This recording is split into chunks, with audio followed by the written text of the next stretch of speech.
Good morning sa inyong lahat. Sino yung mga nakatanggap ng bulaklak kahapon? Kaming mga OFW na malayo sa asawa, nga. Wala kaming natanggap na bulaklak.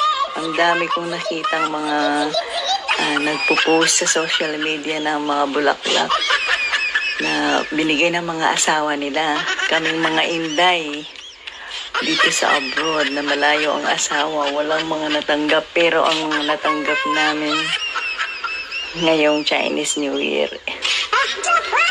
wala mang kaming natanggap sa Valentine's Day na mga bulaklak, chocolates.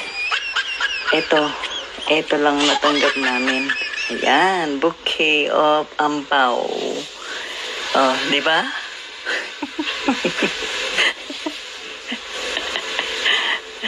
Ayan po ang aming natanggap. Hindi bulaklak, hindi chocolates. Yan. Bouquet of ampaw.